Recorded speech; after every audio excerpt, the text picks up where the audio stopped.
मोटो G5S+।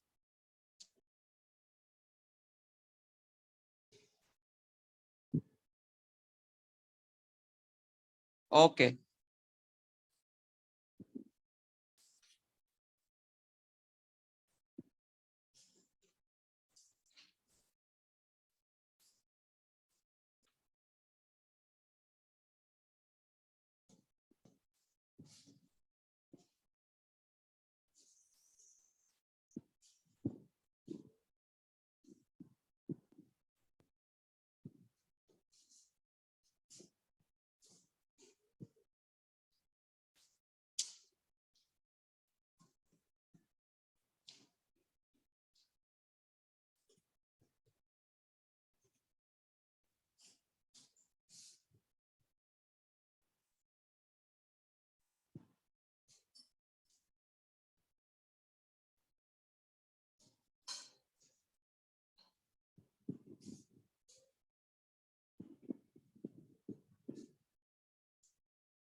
तो triangle law हमने पढ़ा था वेक्टर्स का रिजल्टेंट निकालने के लिए।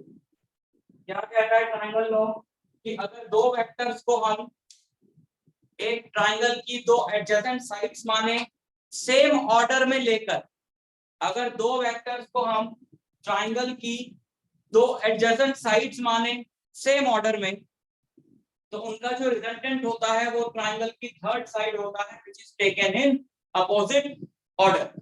ठीक है, मतलब अगर एग्जांपल मैंने दे दिया था इसके, एक है वेक्टर ये और एक वेक्टर है ये,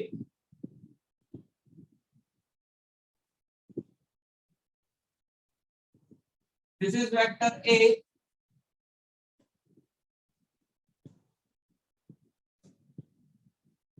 and this is vector B, और ये दोनों सेम ऑर्डर में है साइड्स। सेम ऑर्डर में मतलब टेल हेड, और फिर इनका हमें रिजल्टेंट अगर निकालना हो तो हमें ट्रायंगल की यस थर्ड साइड ड्रॉ करनी पड़ेगी उल्टे ऑर्डर में। ये हमने थर्ड साइड ड्रॉ करी, टेल हेड नहीं, टेल हेड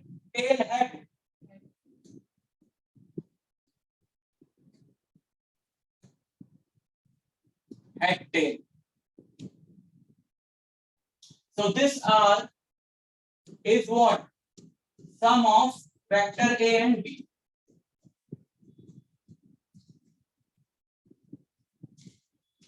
ठीक, तो यहाँ पे हमने खत्म की थी लास्ट क्लास। इसके आगे की बात करते हैं।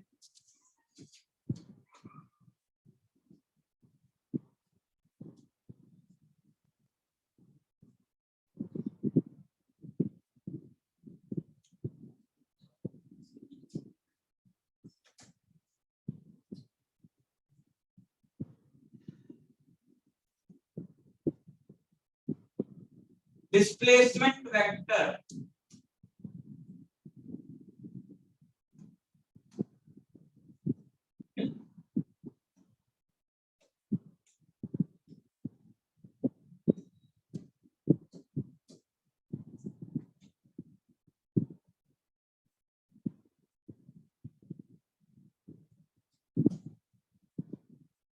डिस्प्लेसमेंट वेक्टर क्या होगा, जरा ध्यान से देखना, ये बहुत इंपॉर्टेंट टर्म है वेक्टर्स में। डिस्प्लेसमेंट वेक्टर क्या होगा, जैसे हमारे पास दो वेक्टर्स हैं, मान लो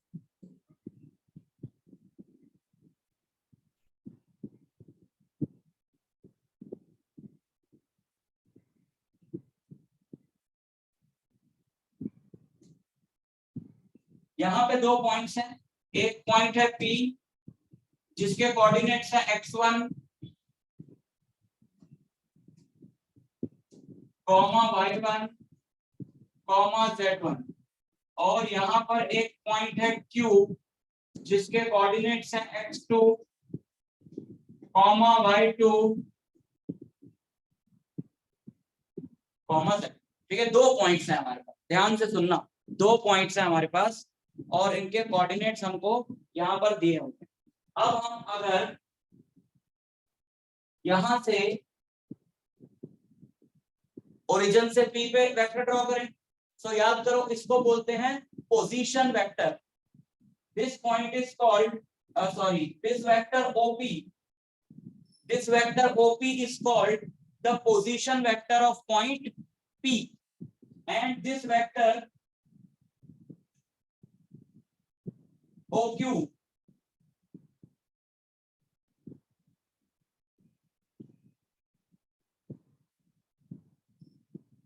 position vector of point Q। अरे यश, तुम्हारा एग्जाम कैसा हुआ बेटा? सर बहुत अच्छा तो नहीं हुआ। क्यों, तुमको तो आना चाहिए था सब। सर उसमें उन्होंने पैरेलैक्स मेथड के क्वेश्चन दे रखे थे। पैरेलैक्स मेथड सिलेबस में नहीं है। अब सर उन्होंने दिए हुए थे 2 क्वेश्चन पैरेलैक्स के और वो मेरे को आते नहीं थे, 2 मार्कर थे। और 1-2 सर और थे उसमें, वो गलत हो गए, थियरी वाले थे। कौन से टॉपिक से? फर्स्ट चैप्टर से ही थे शायद। अच्छा, तो वो आउट ऑफ सिलेबस क्वेश्चंस क्यों दे दिए उन्होंने? स्कूल में करवाया था क्या पैरेलैक्स मेथड? सर हमारे यहाँ ना 3 सेक्शन है उसके, मतलब साइंस के, इनके पास फिजिक्स है, तो उनमें से एक मतलब सेक्शन में कराया हुआ था पैरेलैक्स, तो उनके टीचर ने बनाया था टेस्ट, तो फिर इसलिए। हाँ, तो फिर तुमको मार्क्स मिलने चाहिए उसके। अब पता नहीं देंगे नहीं देंगे। बाकी ठीक है? हाँ बाकी तो ठीक ही था, वैसे ही कर लिया था। कॉन्सेप्चुअल तो दिक्कत ज्यादा नहीं थी। तो तुम अच्छा, तुमको भी नहीं पता होगा ना कि पैरेलैक्स आएगा?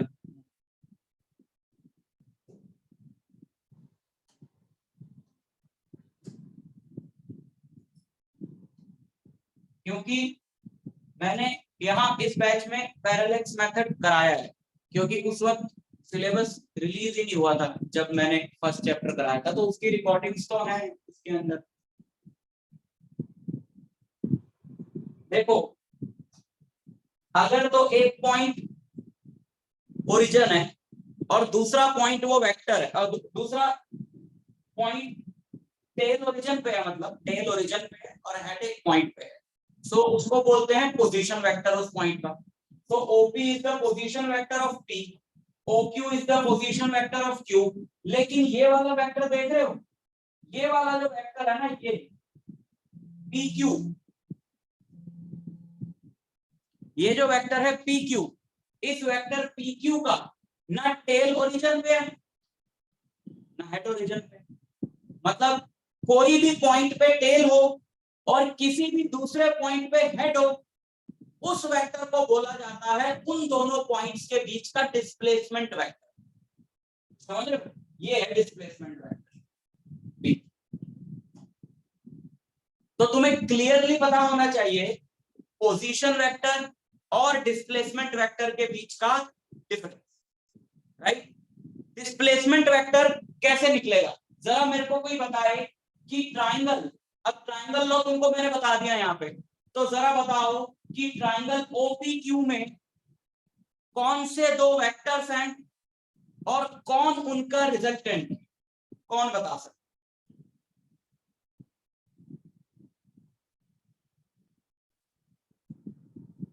तो जो sir OP and P Q vector है और यस ओक्यू रिजल्टेंट है। Yes, very good. जो दोनों सेम ऑर्डर में होते हैं वो वेक्टर्स होते हैं, और जो अपोजिट ऑर्डर में होता है वो रिजल्टेंट होता है। अब यहाँ पे क्लियरली दिखाई दे रहा है ओपी और पीक्यू सेम ऑर्डर में है, टेल हेड, लेकिन ओक्यू जो है वो उल्टे ऑर्डर में है, तो OQ is the resultant of OP and PQ. तो हम निकालना चाहते हैं कि डिस्प्लेसमेंट वेक्टर कैसे आएगा। तो देखो यहाँ पे ट्राइंगल लॉ लगाओ इस वाले ट्राइंगल में, so we can write OP plus PQ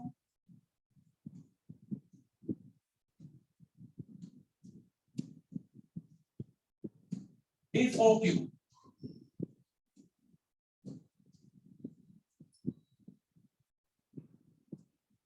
but हमें तो चाहिए OQ, है ना, sorry P Q, displacement vector है पी क्यू, तो हमें चाहिए पी क्यू, तो P Q is O Q minus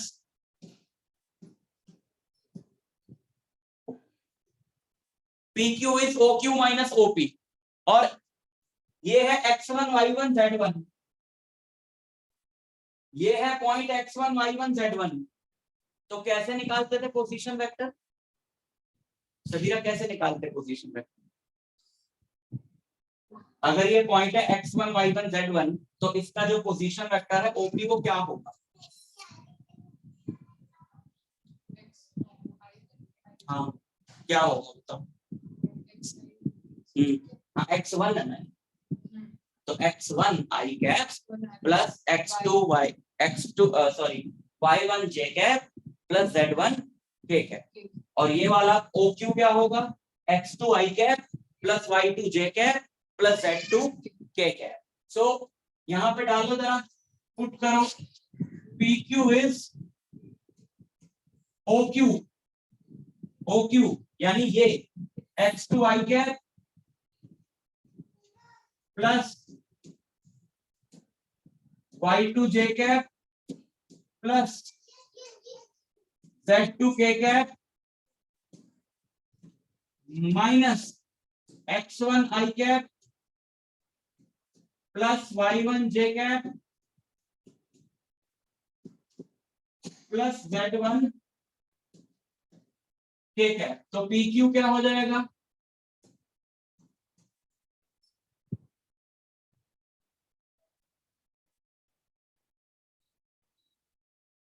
PQ हो जाएगा x2 minus x1 i cap plus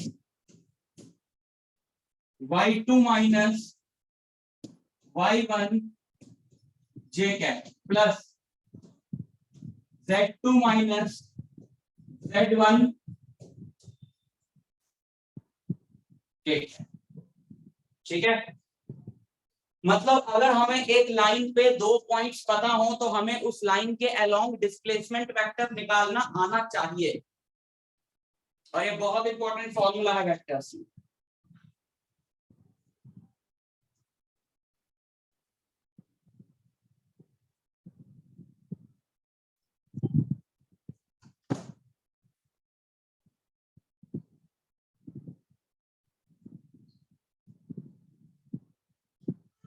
clear? For example जैसे ये एक लाइन है और इस लाइन पे अपने को दो पॉइंट्स पता है, इस लाइन पे अपने को यहाँ पर एक पॉइंट पता है P जिसके कोऑर्डिनेट्स हैं 2 1 3, और यहाँ पर हमको एक पॉइंट पता है Q जिसके कोऑर्डिनेट्स हैं 5 Q 3। ठीक है, और बोल रहा है बताओ वेक्टर PQ क्या होगा? तो vector PQ is what? x2 minus 2 कौन सा? बाद वाला। PQ लिखा है ना, तो PQ मतलब Q जो है उसके कोऑर्डिनेट्स 2 वाले हो गए और P जो है उसके कोऑर्डिनेट्स 1 वाले हो गए। सो PQ vector is x2 minus x1, 5 minus 2 i cap plus 2 minus 1 j cap plus 3 minus 3 k cap. कैसे? अब वो तो सिर्फ डेरिवेशन के लिए था, हमारे पास तो अब ये आ गया ना सीधा, तो हम तो वेक्टर निकालने के लिए इसको डायरेक्ट लगा देंगे। तो ये क्या बनेगा? PQ 3i cap plus j cap plus k cap 0।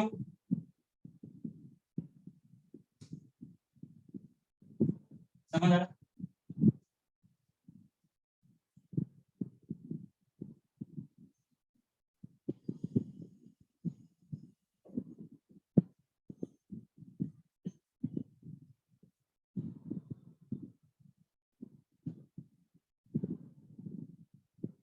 और देखो यहाँ पर एक इंपॉर्टेंट चीज कि किसी भी वेक्टर का जब हम निकालते हैं मैग्नीट्यूड पी क्यू वेक्टर का मैग्नीट्यूड, तो मैग्नीट्यूड निकालते हुए हम लोग क्या करते हैं, अंडर रूट आई के कोफिशिएंट का स्क्वायर प्लस जे के कोफिशिएंट का स्क्वायर प्लस के कोफिशिएंट का स्क्वायर। तो अगर हम इसका मैग्नीट्यूड निकालें, और मैग्नीट्यूड का मतलब होता है वेक्टर की लेंथ, मैंने बताया तुमको मैग्नीट्यूड का मतलब होता है वेक्टर की लेंथ। तो अगर तुम इसका मैग्नीट्यूड निकालोगे फॉर्मूले से, तो तुम देखोगे कि डिस्टेंस फॉर्मूला आ गया जो 10th में पढ़ा था। देखो अगर तुम्हें वेक्टर नाम भी बताया जाए, तुमको ये पॉइंट के कोऑर्डिनेट्स दिए हैं और ये पॉइंट के कोऑर्डिनेट्स दिए हैं और बोल रहा है पी क्यू की लेंथ बताओ, वो तो तुम क्लास 10th में तुमने डिस्टेंस फॉर्मूला पढ़ा, वहां से बता सकते हो, under root x2 minus x1 square plus y2 minus y1 square, और अगर z कोऑर्डिनेट भी हो तो plus z2 minus z1 square, वही तो आ गया। देखो जब तुम इसका मैग्नीट्यूड निकालोगे तो तुम्हें मिल जाएगा x2 minus x1 square plus y2 minus y1 square plus z2 minus z1 square which is distance. तो घूम फिर के हम देखते हैं कि कोऑर्डिनेट ज्योमेट्री और वेक्टर अलजेब्रा के जो कॉन्सेप्ट्स हैं वो बिल्कुल सेम है। उसी पॉइंट को तुम बोलते हो x, y, तो कोऑर्डिनेट ज्योमेट्री, उसी पॉइंट वही है। वेक्टर में हम उसको बोलते हैं xi cap plus yj cap, point वही है। और एक मैथ्स में एक टॉपिक आएगा तुम्हारा कॉम्प्लेक्स नंबर्स, मैथ्स में एक टॉपिक आएगा कॉम्प्लेक्स नंबर्स, वो भी कोऑर्डिनेट ज्योमेट्री को पढ़ने का ही एक तरीका है। उसमें हम लोग बोल देते हैं पॉइंट को x प्लस आई वाई, उसके बारे में हम डिस्कस नहीं करेंगे, मैथ्स का टॉपिक है वो, बट कोऑर्डिनेट ज्योमेट्री को पढ़ने का ही एक तरीका है वेक्टर अलजेब्रा। तो मैथ्स है ये, फिजिक्स नहीं है, maths.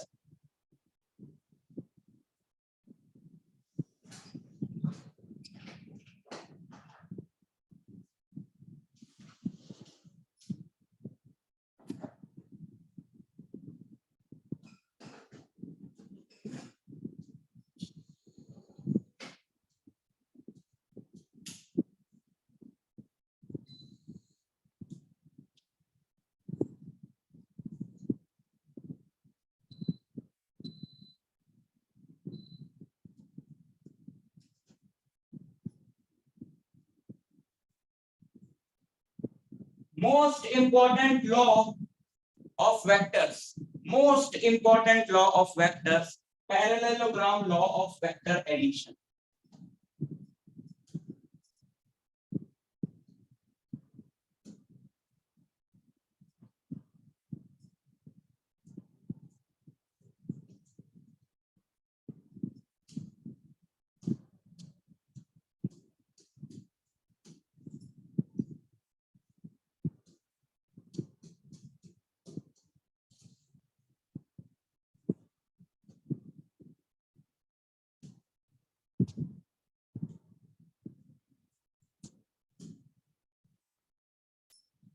Parallelogram law of vector addition क्या है बच्चों? देखो ट्रायंगल लॉ क्या नहीं करता, ट्रायंगल लॉ क्या नहीं करता, ट्रायंगल लॉ से हमें क्या मिला, डायरेक्शन, और हमें ये पता चला जो हमें वैसे भी पता था कि r is equal to a plus B, right. मैं तुमसे एक क्वेश्चन पूछना था, कोई भी जवाब दे सकता है।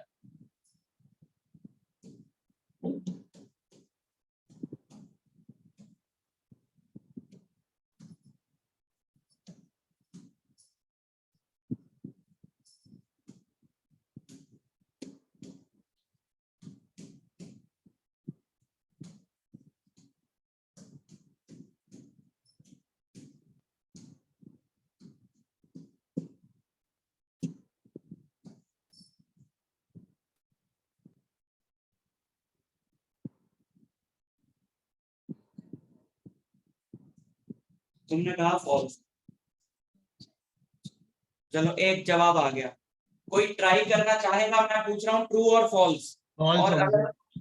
फॉल्स बताते हो तो भी रीजन बताना पड़ेगा, ट्रू बताते हो तो भी रीजन बताना पड़ेगा।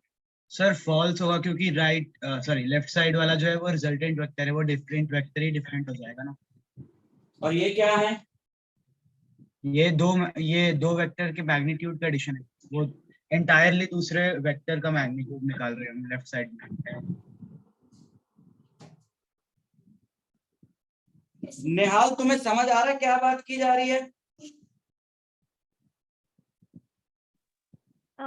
सर ये वाला नहीं समझ आया कि ट्रू है या फॉल्स है।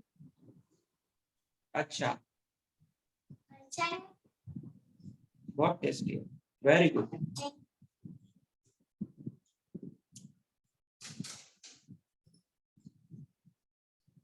कोई ट्राई करना चाहेगा? कनिष्ठा।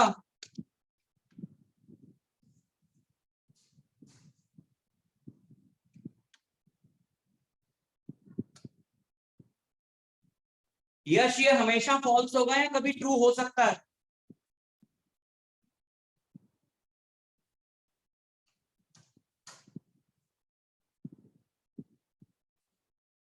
पता नहीं सर, अगर ए और बी इक्वल होगा तो हो सकता है शायद। सर ये 90 डिग्री पे ट्रू हो सकता है।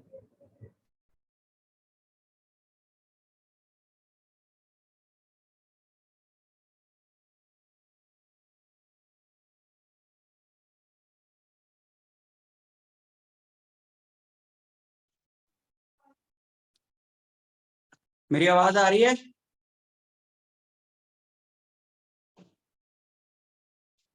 Yes sir. Yes sir. नहीं, 90 डिग्री के लिए ट्रू नहीं है बेटा। मैं बताता हूं, तुम्हारे ना कॉन्सेप्ट थोड़े मिक्सअप हो रहे हैं, तभी मैं बार बार जोर देता हूं इस बात पे कि ये वेक्टर है, ये मैग्नीट्यूड है, तो वो सारी चीजों का ध्यान रखना पड़ता है। एक मिनट जरा, लाइट चली गई, एक मिनट। हाँ,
क्या ये बात सही है या गलत है? और अगर सही है तो कब सही है, और गलत है तो कब गलत है? सर ये 120 डिग्रीज पे हो सकता है। किस पे हो सकता है? 120 डिग्रीज। ना ना ना ना, this is something which is very easy. तुम कंफ्यूज हो गए हो सब, इसलिए तुम्हें प्रॉब्लम आ रही है। मैं एक बहुत ही आसान बात पूछा। ओके, आते हैं इस पे। ये बताओ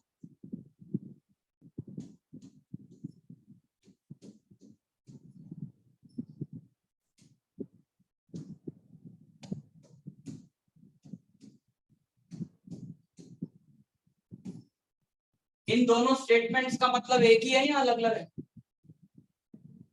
इस स्टेटमेंट का क्या मतलब है? सर खाली मैग्नीट्यूड ऐड हो रहा है, मतलब ये बोल रहा है कि r का जो मैग्नीट्यूड है वो इक्वल टू a और b वेक्टर के मैग्नीट्यूड के इक्वल। और दूसरी स्टेटमेंट का क्या मतलब है? वेक्टर एडिशन हो रहा है उसमें। इतनी टेक्निकल टर्म्स की जरूरत ही नहीं है। ये पहली स्टेटमेंट बोलती है, ये पहली स्टेटमेंट बोलती है कि r is the sum of a and b, जबकि दूसरी स्टेटमेंट ये नहीं बोलती है। दूसरी स्टेटमेंट बोलती है कि r is the resultant of a and b, and resultant is always sum, but in vector form, not the sum of the magnitudes. यहाँ तो तुम लोग क्लियरली बताओ कि तुम्हें ये सब सारी बातें पकड़ में आ रही है कि नहीं? हाँ, अब सही बोला। This is correct only in the case when angle between a and b is 0 degree. कब दो वेक्टर्स का रिजल्टेंट उनके सम के बराबर होता है। ये क्या बोल रही है स्टेटमेंट?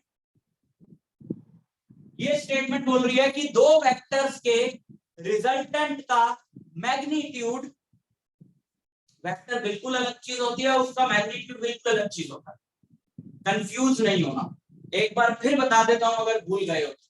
इसका मतलब होता है वेक्टर, इसका मतलब होता है केवल मैग्नीट्यूड, और इसका मतलब भी होता है केवल मैग्नीट्यूड। सर मतलब जब दोनों वेक्टर इक्वल होंगे तभी होगा ना ये इक्वल? दोनों वेक्टर इक्वल होंगे? हाँ मतलब वेक्टर इक्वल होंगे एज इन पोजीशन। तुम हल्के में मत लो, तुम हल्के में मत लो बिल्कुल भी। ये फिजिक्स पूरा खराब हो जाएगा, एक चीज नहीं समझ में आएगी आगे कहीं पर भी फिजिक्स में। ये सारी क्लियर रखो बिल्कुल। रिकॉर्डिंग्स बार बार देखनी है, क्वेश्चन सॉल्व करने हैं एक के बाद एक, बहुत सारे। एक्सेल तुम्हें तभी तो बोलता हूं लेने को, तो सब क्वेश्चन मिल जाता है। एक के बाद एक क्वेश्चन सॉल्व करने, बार बार रिकॉर्डिंग्स देखनी है, कॉन्सेप्ट्स के बारे में सोचना है। आगे वाले टॉपिक्स के लिए चाहे मत करना, आलस आता है तो आगे वाले टॉपिक्स के लिए मत करना, लेकिन जब तक वेक्टर्स चल रहा है बिल्कुल भी ढील मत छोड़ो। a प्लस बी, अगर दो फोर्सेस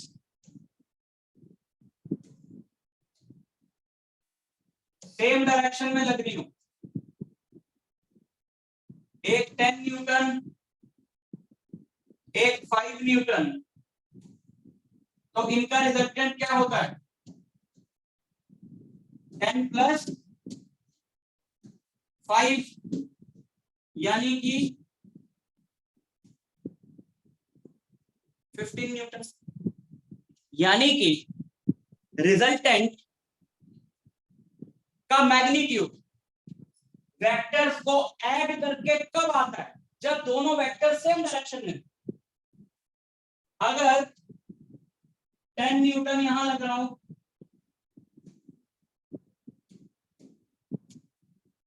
और 5 ऐसे लग रहा हूं,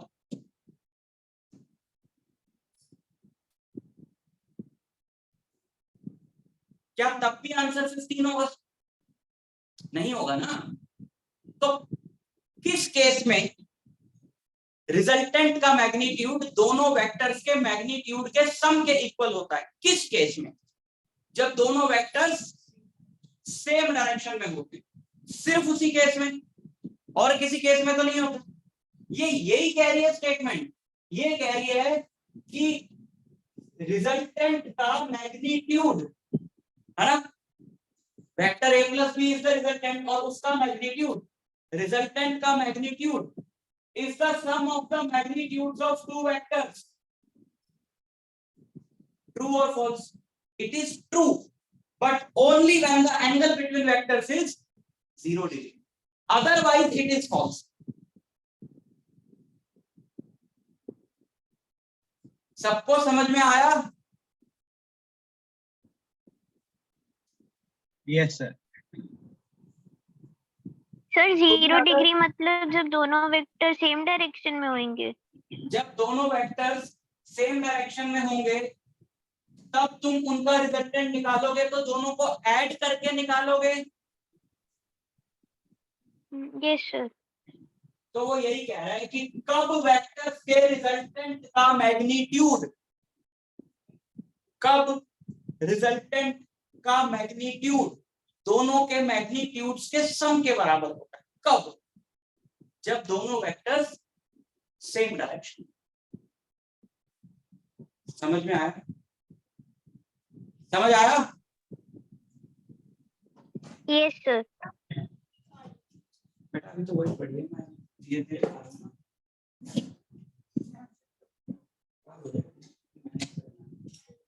काफी सारे स्टेज वाली मैं नहीं, मैं वो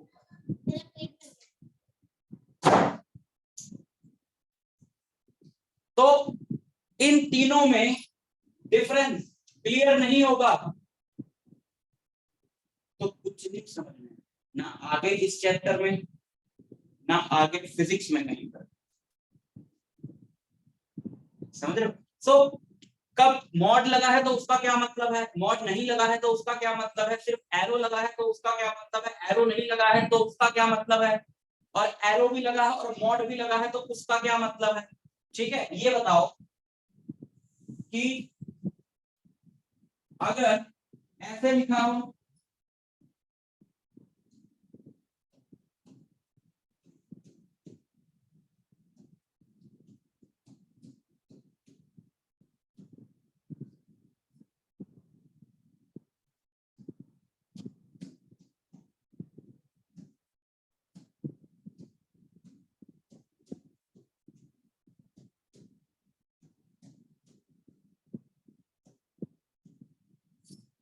क्या ये ट्रू हो सकता है कभी?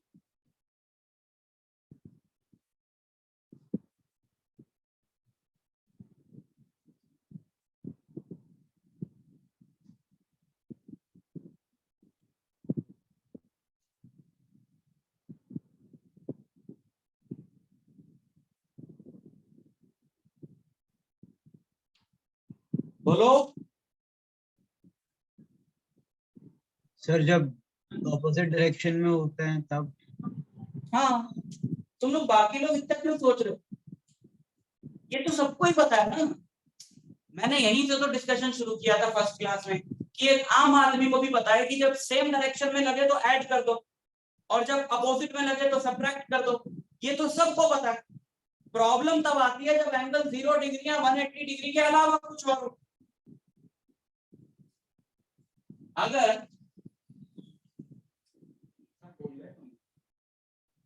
जीरो है क्या करें, इसको प्लीज 10th क्लास की तरह मत लेना या छोटी क्लासेस की तरह मत लेना, लास्ट में पढ़ के कुछ नहीं होने वाला।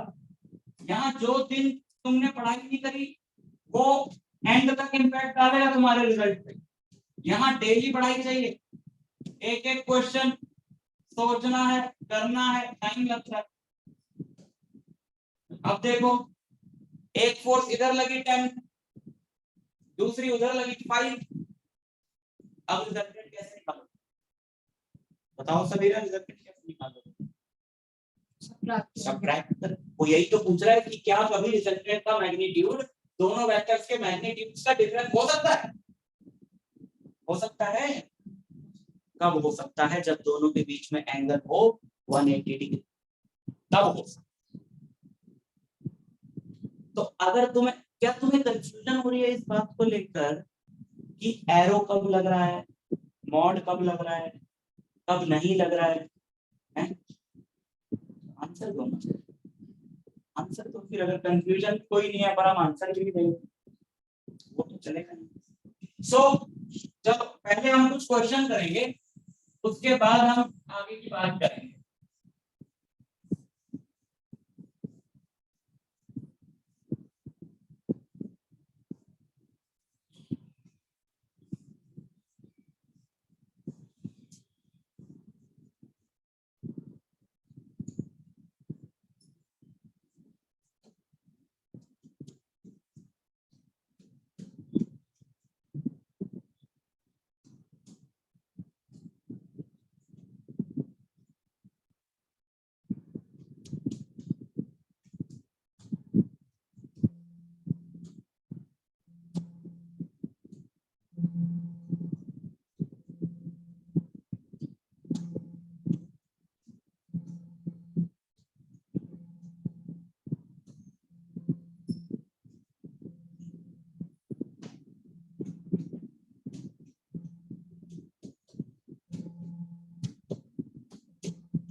अब देखो क्या कह रहा है, find the magnitude of resultant of A and B.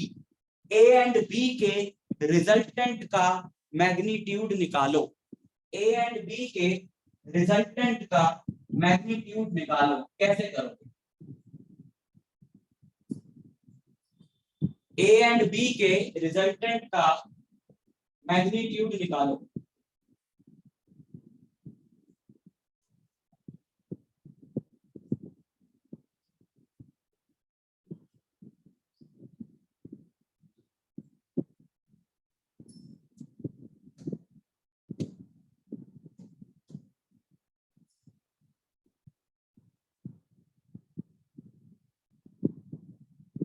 A and B के रिजल्टेंट का मैग्नीट्यूड निकालो।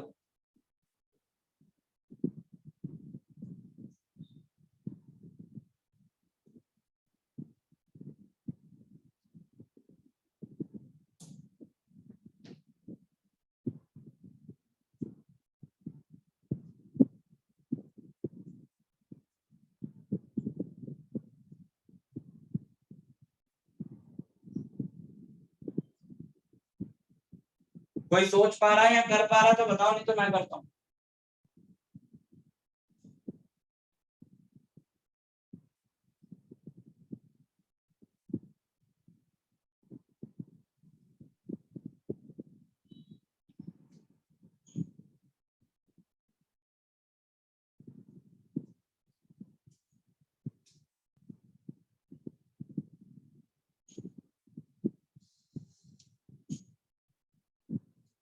बोलो।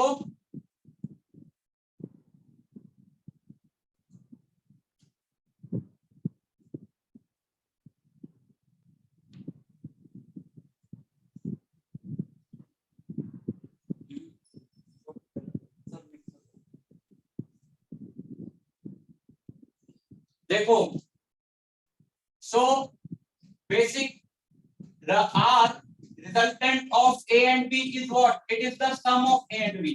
प्लीज बता दो, अगर कंफ्यूजन है कि रिजल्टेंट कैसे निकालते हैं तो प्लीज बता। सर √45।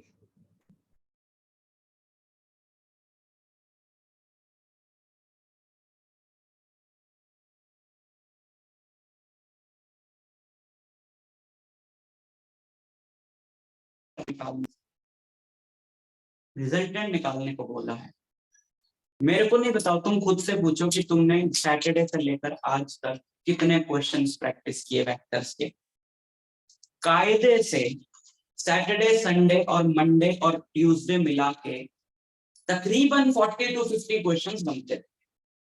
डेली 15 से 20 की एवरेज लगानी है।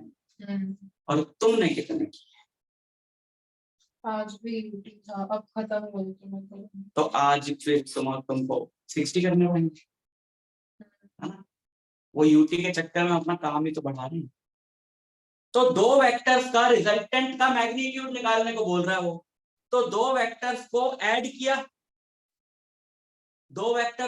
किया, उनका रिजल्टेंट आ गया, और मैग्नीट्यूड निकालने का फॉर्मूला तो मैंने तुम्हें बताया ही हुआ है। कैसे निकालते हैं वेक्टर का मैग्नीट्यूड? √x² + y² + z²।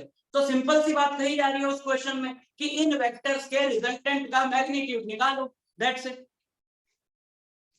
लेकिन बिना क्वेश्चंस करे, देखो तुम लोग नए नए आए हो 11th में, तुम्हें भी आइडिया नहीं, तो मैं तुमको बता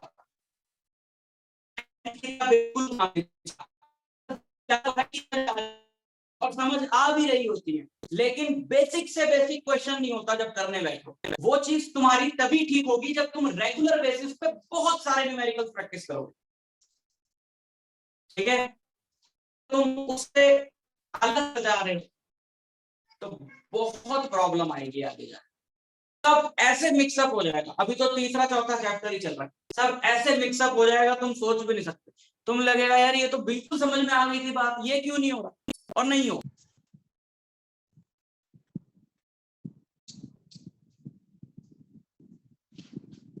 अब उसका आंसर बताया कोई?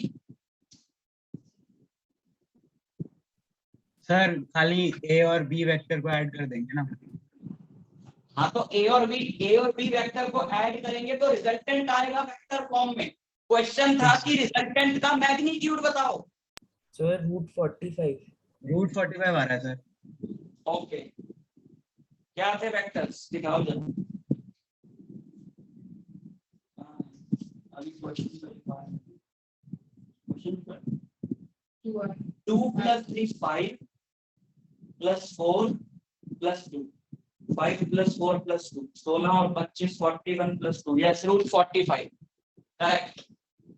Resultant of the magnitude of the resultant is √45। So सबको समझ में आया? वो कह रहा है कि रिजल्टेंट का मैग्नीट्यूड निकालो। सो पहले रिजल्टेंट निकाला, फिर उसका मैग्नीट्यूड निकाला, फिर उसका मैग्नीट्यूड निकाला।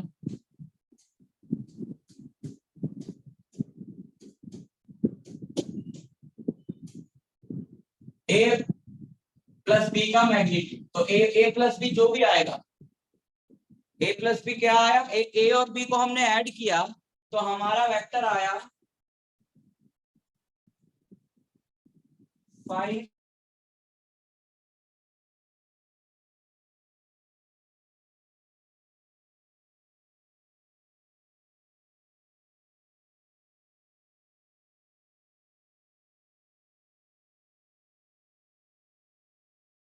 magnitude of R is under root 5 का स्क्वायर प्लस 4 का स्क्वायर प्लस 2 का square which is √45।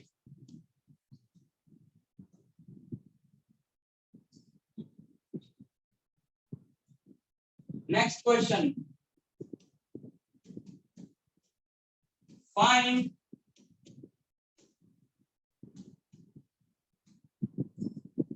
the unit vector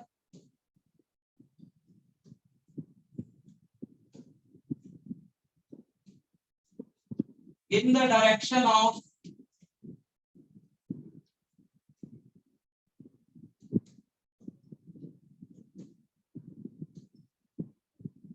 resultant of A and B।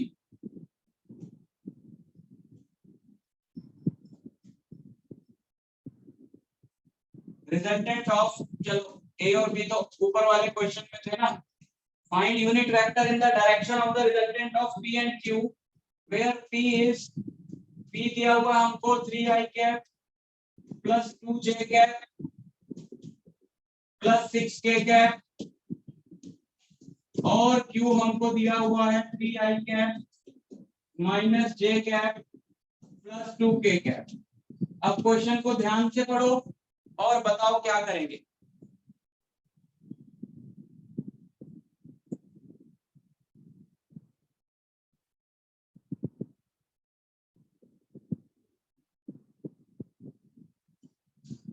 Unit vector कैसे निकालते थे, याद है कि भूल गए? किसी भी वेक्टर का यूनिट वेक्टर, किसी भी वेक्टर v का यूनिट वेक्टर v कैप क्या होगा, vector divided by the magnitude of the vector. ये बताया था unit vector, vector divided by the magnitude of the vector, vector divided by the magnitude of the vector.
जल्दी बताओ।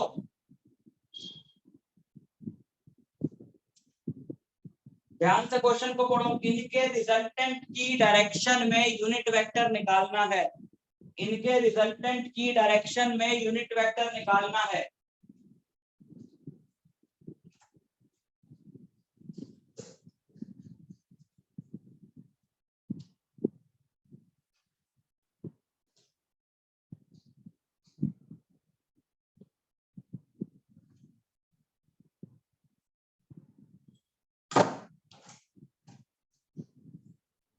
Sir 1/√101 into 6 I का plus j का plus 8 k का।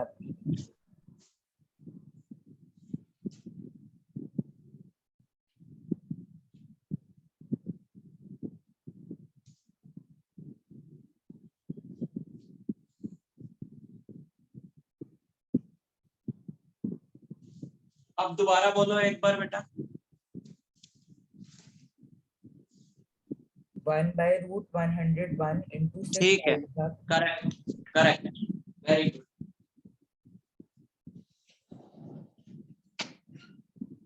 एक बच्चे का सही आ गया बिल्कुल, शाबाश। बाकी लोग भी करो।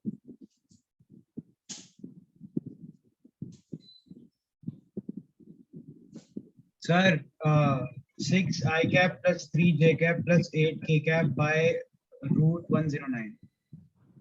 109 109 नहीं होगा? 101 होना चाहिए मेरे ख्याल से तो। मैंने सर हो अच्छा मैंने कॉपी गलत किया है।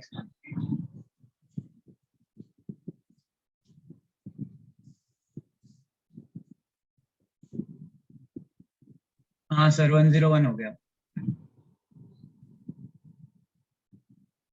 सबसे पहले जिनका नहीं हुआ वो देखिए। सबसे पहले तुम क्या बोल रहे ए और बी के रिजल्टेंट की डायरेक्शन में यूनिट वेक्टर निकालो। पहले ए और बी का रिजल्टेंट तो निकालो। ए और बी का या पी और क्यू का resultant of P and Q is what? P plus Q, है ना। इन दोनों को ऐड किया, 3 + 3 6, 2 - 1 1, 8, 6 1 और 8। So this vector is 6I cap plus j cap plus 8k cap। अब ये आ गया वेक्टर, ये आ गया मतलब इनका रिजल्टेंट वेक्टर, और हमें इसी की डायरेक्शन में यूनिट वेक्टर निकालना। तो यूनिट वेक्टर कैसे निकालते हैं? वेक्टर को उसके मैग्नीट्यूड से डिवाइड करके। तो वेक्टर को उसके मैग्नीट्यूड से हम डिवाइड कर दें तो r unit vector r is the vector r upon magnitude of vector r। Vector r upon magnitude of vector r। इसका मैग्नीट्यूड क्या होगा? इसका मैग्नीट्यूड होगा √6 का स्क्वायर यानी 36 प्लस 1 का स्क्वायर 37 प्लस 8 का square 64, that is 101। so 6I cap plus j cap plus 8k cap upon √101। next question।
ध्यान से पढ़ो क्वेश्चन को और सोचो और देखो कैसे करेंगे।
कोई बताना चाहेगा आंसर?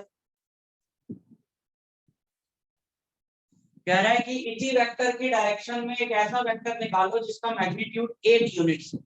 जैसे ये कोई वेक्टर होगा, है ना, जैसे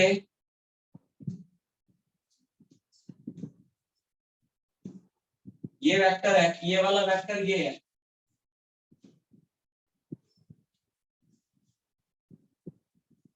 ये जो वेक्टर हमको गिवन है सपोज वो ये है, तो बोलता है डायरेक्शन यही रहनी चाहिए, लेकिन एक ऐसा वेक्टर निकालो जिसका मैग्नीट्यूड 8 यूनिट्स। अब ये तुम करो यूनिटरी मेथड्स। तुम इस डायरेक्शन में एक वेक्टर निकालो जिसका मैग्नीट्यूड हो 1 यूनिट। तुम इस डायरेक्शन में एक वेक्टर निकालो जिसका मैग्नीट्यूड हो 1 यूनिट, यानी कि यूनिट वेक्टर निकालो, है ना। इसी डायरेक्शन में तुमने यूनिट वेक्टर निकाला, वो ये होगा 1 यूनिट का, और तुम्हें इसी डायरेक्शन में 8 यूनिट का वेक्टर निकालना है, तो तुम इस डायरेक्शन में पहले यूनिट वेक्टर निकालो, फिर उसको 8 से मल्टीप्लाई। तुमने इस डायरेक्शन में पहले यूनिट वेक्टर निकाला, फिर तुमने उसको 8 से मल्टीप्लाई कर दिया, तो 1 2 3 4 5 6 7 8 ये आ गया रिक्वायर्ड वेक्टर। इस डायरेक्शन में तुमने पहले यूनिट वेक्टर निकाला, रिक्वायर्ड वेक्टर क्या हो गया? रिक्वायर्ड वेक्टर जो क्वेश्चन में बोला है that is 8 into unit vector in its direction 2i cap plus j cap minus 4k cap upon under root unit vector क्या होगा? Vector upon its magnitude. ये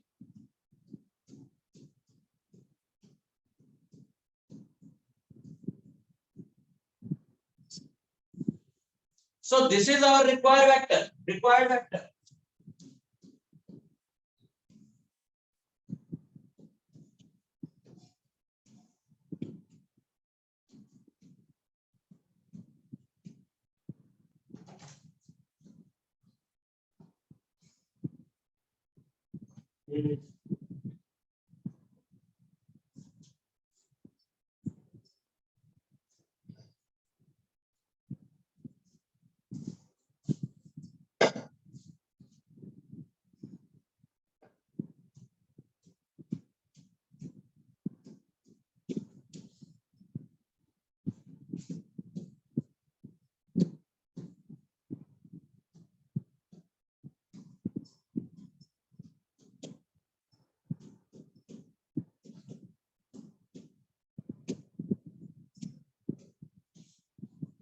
So this is the required vector.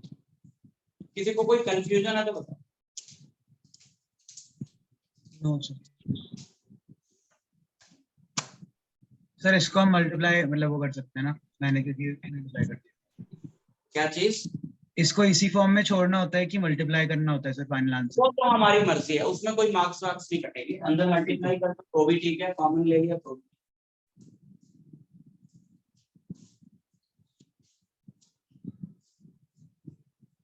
ठीक है, अभी यहाँ तक अच्छे से पहले रिकॉर्डिंग्स देख लो, पीछे वाली क्वेश्चंस प्रैक्टिस कर लो, थोड़ा सोच लो, उसके बाद हम आगे जाएंगे नेक्स्ट क्लास में। ठीक है ना, अभी तुम अच्छे से पहले रिवाइज करना है यहाँ का पार्ट, नहीं तो बहुत कंफ्यूजन क्रिएट होने वाली, तो अच्छे से रिवाइज करके आना इसे।